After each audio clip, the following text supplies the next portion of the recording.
Hi, it's Steph, and today I'm going to work on getting the rest of my fall haul planted. In my last video, I had showed you some plants that I recently picked up to add some late summer, early fall color to my garden. I planted some of those plants in my patio bed, and today I'm going to work on getting the rest of them planted.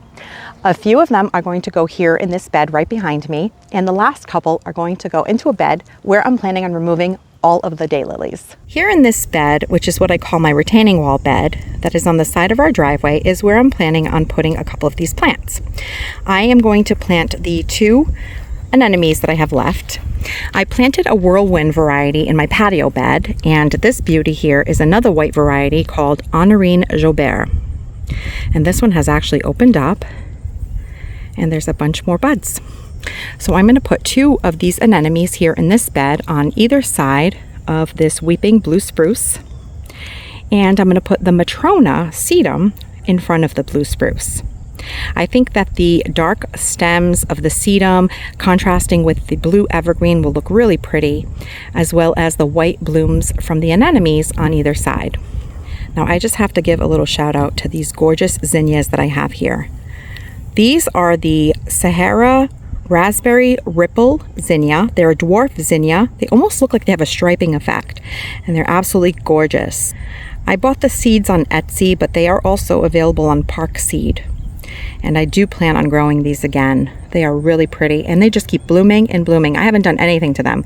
I don't deadhead, nothing. They just do their own thing. And those are the best kinds of plants. So I'm gonna go ahead and work on getting these planted.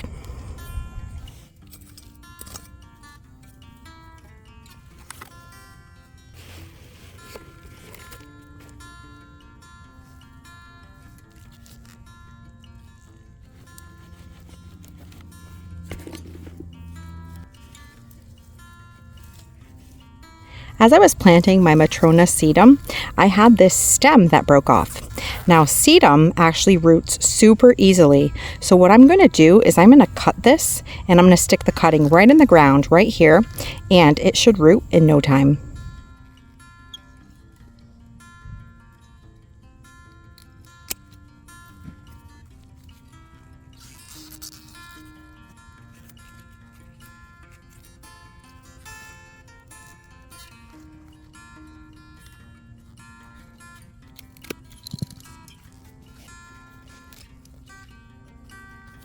And here are the cuttings. I went ahead and I shoved them right in the soil, and within a few weeks they will start to grow roots and create new plants.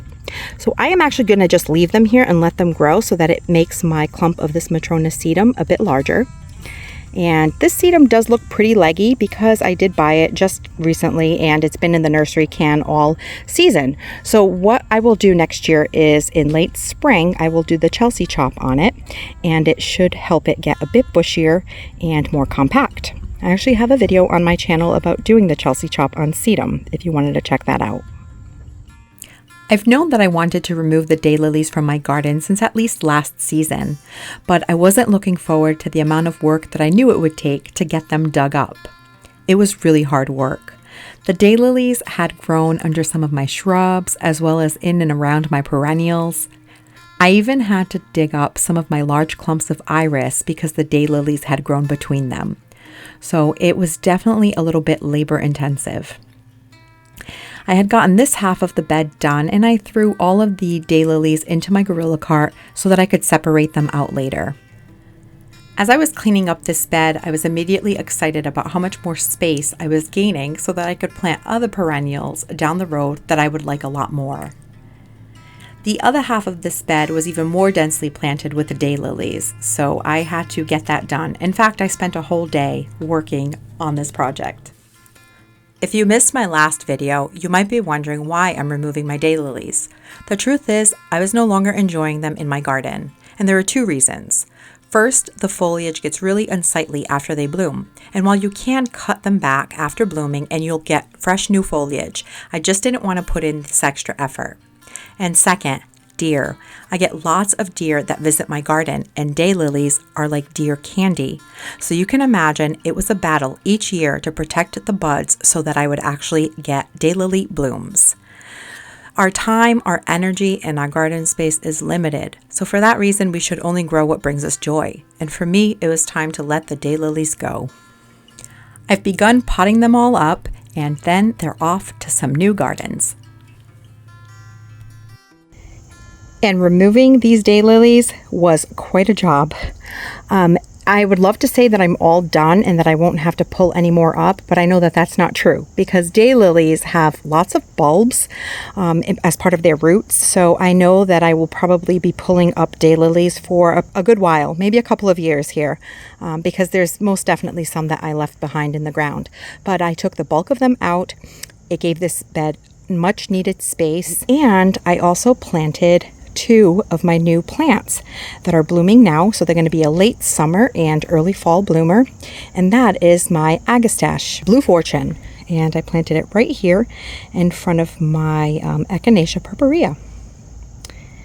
And I think it's going to be a really great spot for it. The purple, it's like a lavender color with the pink, I think will complement each other really nicely. My fashionably early crystal phlox is blooming again. Now this phlox got really bad powdery mildew this year, so I needed to give it some room for it to have proper air circulation. So it was necessary that I removed some of these daylilies. So I'm hoping that it'll do a lot better next year. So that's what the powdery mildew does. It makes the foliage look really bad.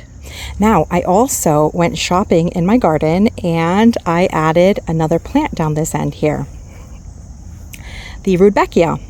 I had one that actually self-seeded itself on the other end. I used to have a grouping of the Rudbeckia there. I decided I didn't like them a few years back, and I moved them down to next to my vegetable garden as part of my pollinator bed. Well, wouldn't you know, they self-seed freely, and I had one that popped up right there in front of my Luna White hibiscus. And this year, it's funny how our tastes change, I actually really enjoyed that pop of golden yellow, especially now as we're getting later in the season. I had one that self-seeded and grew itself in my vegetable garden.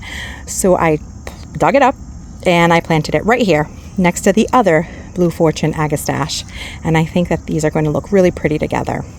I think my future self is going to thank me for adding these late summer, early fall blooming perennials to my garden this year. So I think these made a lovely addition. The 2 anemones in this bed and the Matrona Sedum, as well as the Blue Fortune Agastache in my other border. Do you grow any of these plants in your garden?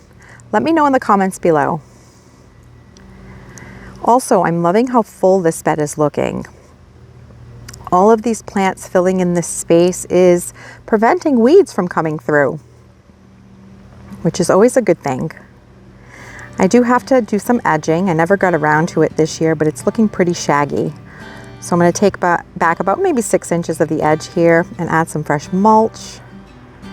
And overall, I'm really happy with the way it's looking. So thank you so much for spending your time with me, and I'll catch you in the next one. Thanks for watching this video. If you liked it, please hit the thumbs up button, and please consider subscribing so you don't miss any of my future videos. And we'll see you soon.